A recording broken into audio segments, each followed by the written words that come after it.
Moving on, we're going to cover our requirements for Skynet. And first and foremost, what I want everyone to come away from this with is that Skynet is unique in nature, and it is a laboratory for the study of how 802.11 performs. And what we need is the availability, and we need functional, secure wireless links.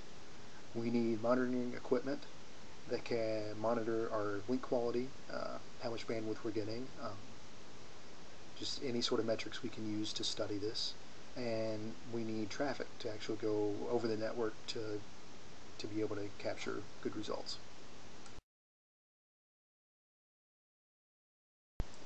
For our application requirements, we need a simple network management protocol.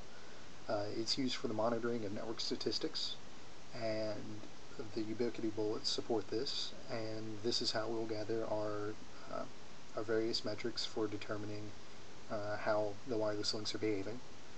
We'll be using net SNMP to gather the simple network management protocol data off the network from our network services server.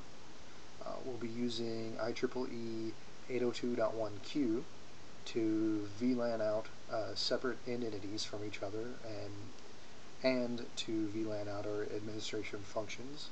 This should keep everyone playing nice with each other.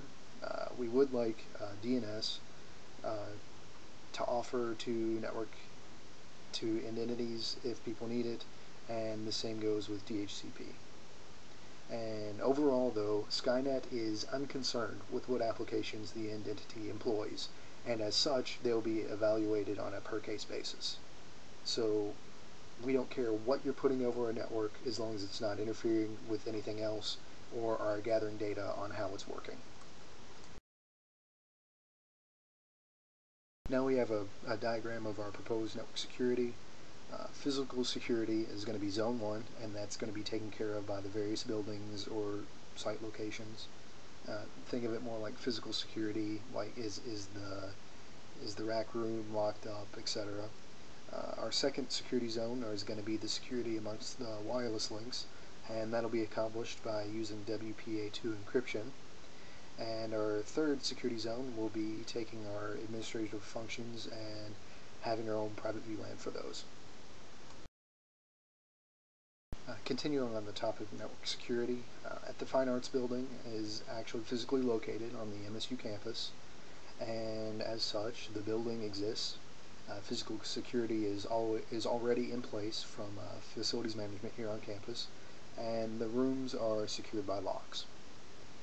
At the WKMS site at the Land Between the Lakes, the site is, again, it's there, it exists, and it is secured by WKMS. There's a chain link fence, it's got barbed wire, there's a heavy lock on the fence, and the transmitter building itself is locked up. And security at the Woodlands Nature Center is similar to security at the Fine Arts Building, in that it is handled by the Park Service.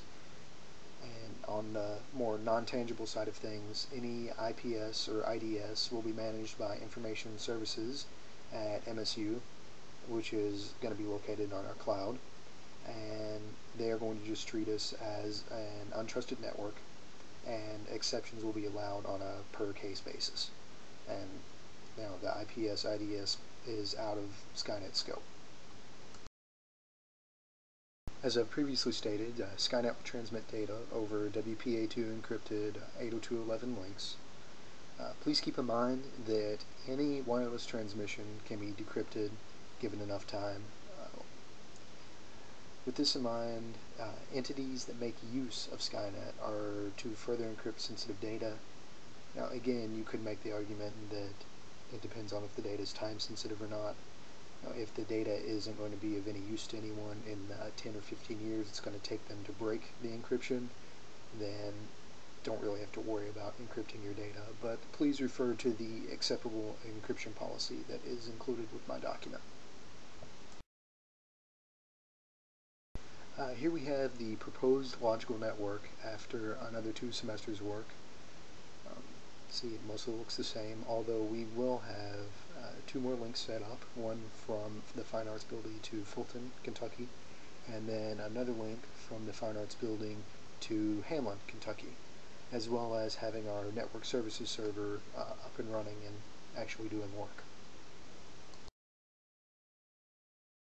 Now here's a chart of the proposed physical network after an extra 2 semesters of work, and as you can see, the link between WKMS and the Woodlands Nature Center has been upgraded to 802.11n for increased bandwidth.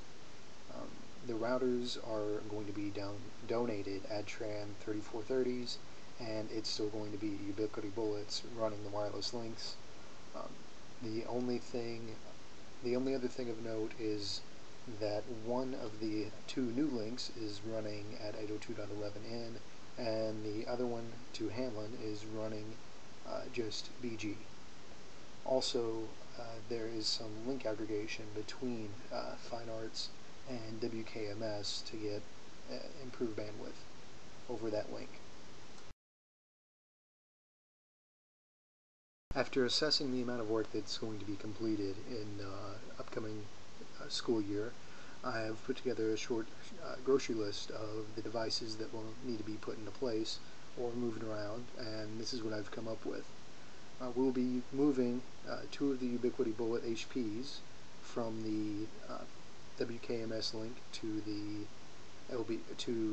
Woodlands Nature Center, and we'll be moving those to one of the 2 new links, and we will be buying 4 Ubiquity Bullet 2M HPs. Those are the 802.11 at 2.4 gigahertz, and at roughly $90 a piece, that'll run about $360. We will need 4 15 dBi backfire antennas for the 2 shorter links to the 2 local towns, and those will run about 120 total.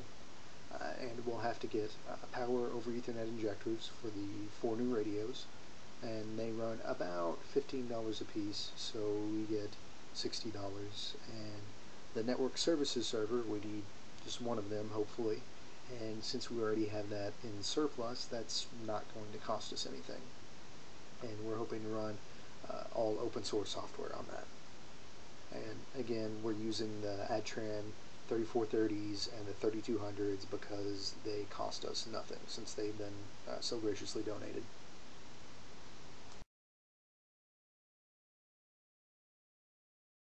I would like to say that instead of just blindly accepting all the equipment already in use for the project, I did put together a short comparison of the radios in use with a few other competitive products.